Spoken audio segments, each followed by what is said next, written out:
Good morning friends. और आज की इस वीडियो में हम लोग बात करते हैं कि इन्वेस्टमेंट के कौन से 4 तरीके हैं और उन 4 चीज़ों में जब आप इन्वेस्टमेंट करते हो तो आपका प्रोज एंड कॉन्स क्या है, उनके क्या क्या इंपॉर्टेंट पहलू हैं और आपको किन चीज़ों पे ध्यान देना चाहिए जब आप इन्वेस्टमेंट करते हो। फॉर एग्जांपल सपोज करिए आपने इन्वेस्टमेंट करी है बैंक में, बैंक की आपने एफडी में इन्वेस्टमेंट की है, तो उसमें करते हुए आप 3-4 चीज़ों पे ध्यान देते हैं। पहली बात होती है दोस्तों रिटर्न्स, यानी जब आपने बैंक को 100 रुपये दिए तो वो साल में आपको कितना रिटर्न देता है। मान लीजिए एफडी पे जो इंटरेस्ट की रेट है वो 8% है, तो वो आपको 8% सालाना आपका रिटर्न हो जाता है। दूसरी चीज़ दोस्तों है लिक्विडिटी। लिक्विडिटी का मतलब है कि कितने समय में आप अपनी इन्वेस्टमेंट को वापस निकाल सकते हैं, वहाँ से निकाल सकते हैं। जैसे बैंक में आप जाके कहेंगे कि जी हमारी एफडी हमें बंद करानी है, हमें सारा पैसा वापस चाहिए, तो वो हो जाता है। सेविंग बैंक अकाउंट है तो आप उसमें से पैसा कभी भी निकाल सकते हैं। सिमिलरली करंट बैंक अकाउंट है, तो कहने का मतलब ये है कि वो बड़ा ही लिक्विड मेथड होता है। सिमिलरली जैसे दूसरी अगर हम इन्वेस्टमेंट की बात करें बैंक्स के अलावा, बैंक में जो डिपॉजिट्स हैं उसके अलावा, तो वो होती है गोल्ड। अब गोल्ड में भी दोस्तों तो गोल्ड को भी सेल करना बहुत ज़्यादा मुश्किल नहीं होता है। तो गोल्ड में भी जब आप रिटर्न्स आपके होते हैं वो 7-8% के आसपास होते हैं, लॉन्ग टर्म में इन्फ्लेशन के आसपास होते हैं, साथ में जो लिक्विडिटी है वो अच्छी होती है। एक तीसरा पहलू दोस्तों जो देखने का होता है रिटर्न्स के अलावा और लिक्विडिटी के अलावा, वो होता है tax efficiency.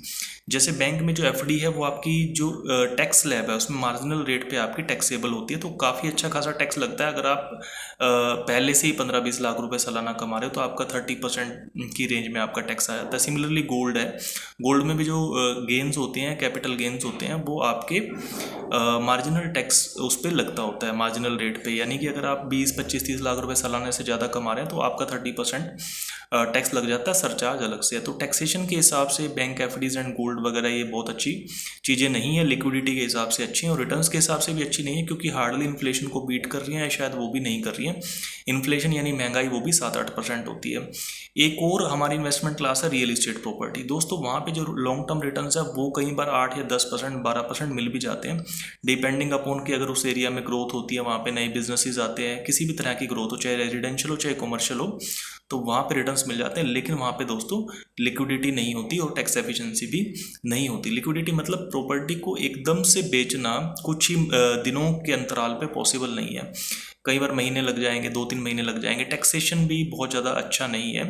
Long term capital gain tax जो उसके लिए ड्यूरेशन काफ़ी अच्छा खासा है, 2 साल का होता है, और उससे पहले आपको short term capital gain tax देने पड़ेंगे, जो कि ऑलमोस्ट आपकी मार्जिनल रेट पे वही आपका 30% टैक्स लगेगा अगर आप अच्छा खासा कमा रहे हो तो।